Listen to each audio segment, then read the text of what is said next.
డ్రాస్టికల్ change జరిగింది. గిరిజన ప్రాంతంలో ముస్లిం సామాజిక వర్గం రావడం ఏంటి? వాళ్ళకి భూములు లభ్యం కావడం ఏంటి? వాళ్ళు కొనుక్కోవడం ఏంటి? వాళ్ళు అక్కడ నివాసాలు ఏర్పరచుకోవడం ఏంటి?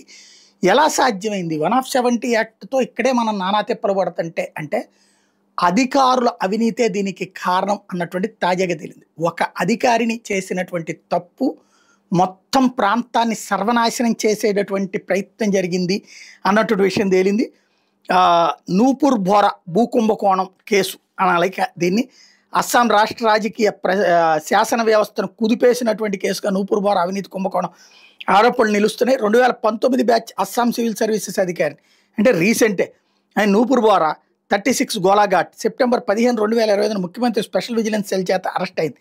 రాష్ట్ర వ్యాప్తంగా విపరీతమైన చర్చకి దారితీసింది ఏంటంటే ఆమె మీద అక్రమ భూమి బదిలీలు, అవినీతి మరియు అక్రమ ఆస్తుల కేసులు నమోదైనవి.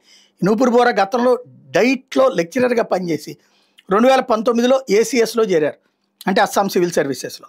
బర్పేట జిల్లాలో సర్కిల్ ఆఫీసర్గా 2019-23 మధ్యన పనిచేసిన సమయంలో భూమి లావాదేవీల మీద అనుమానాస్పద ఫిర్యాదులు వచ్చినాయి. దీంతో ఆమె మీద 6 నెలల పాటు రాసినగా పెట్టారు. తాజాగా గొరోయిమారి రెవెన్యూ సర్కిల్లో విధులు నిర్వహిస్తున్నప్పుడు విజిలెన్స్ అధికారులు దాడి చేసి కీలకమైనటువంటి ఆధారాలని సేకరించడంతో అసలు విషయాలు బయటపడ్డాయి. సెప్టెంబర్ 15న గౌహతి, బర్పేట, గోలాఘాట్లోని ఆమె ఇళ్ల మీద దాడులు చేస్తే 92 లక్షల క్యాష్, 2 కోట్ల విలువైన బంగారం, డైమండ్ ఆభరణాలు స్వాధీనం చేసుకున్నారు. అదనంగా ఆమె సహచరుడు బర్పేటలోని లాల్ మండల్ సురజిత్ దేకా ఇంటి దగ్గర నుంచి కూడా 10 లక్షల క్యాష్, బ్యాంక్ లాకర్లు సీజ్ చేసి ఇంకా విచారణ కొనసాగుతుంది. కేవలం 6 ఏళ్ల సర్వీసులో ఇంత విలాసవంతమైన ఆస్తులు ఎలా కూడగట్టింది అంటే అత్యంత తీవ్రంగా ఉన్న ఆరోపణ భూమి బదిలీలు. హిందువుల యాజమాన్యానికి చెందిన అట్లాగే వైష్ణవ సత్రాల భూముల్ని మియా అని పిలువబడే బెంగాలీ మూల ముస్లింలకి అంటే రోహింగ్యాలకు రిజిస్టర్ చేసినట్టు తెలియదు. దీని ఫలితంగా బర్పేట వంటి సున్నిత ప్రాంతాలు డెమోగ్రఫిక్ మార్పులు, భూమి హక్కుల లోపం స్థానికులతో ఆందోళనకు దారితీసింది. అదే అసలు విషయం. అంటే అక్కడ సమస్య ఏంటయ్యా అంటే దేవాదాయ శాఖ భూములు, ప్రభుత్వ భూముల్ని తీసుకెళ్ళేసి ముస్లింలకి, అది బంగ్లాదేశ్ నుంచి వచ్చినటువంటి వాళ్ళకి అమ్మేసింది. అక్కడ రూల్ ప్రకారం అవి అమ్మకూడదు, కానీ ఈవిడ రాసిచ్చేసింది వాళ్ళకి. ఆ రాసిచ్చేసినటువంటి కారణంగా డబ్బులు లంచాలు తీసుకుంది. ఆడు తీసుకున్న లంచాలు వందలు వేల లక్షల్లోనే. కానీ దాని వలన ఓవరాల్ అస్సాం జీవనమే మార్పు వచ్చేసేటటువంటి పరిస్థితి అయింది.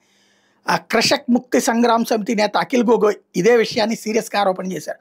భూమి సేవల కోసం లంచం తీసుకుందాం, పట్టా కోసం 1500, రికార్డు మార్పు కోసం 2 లక్షల దాకా వసూలు చేసింది.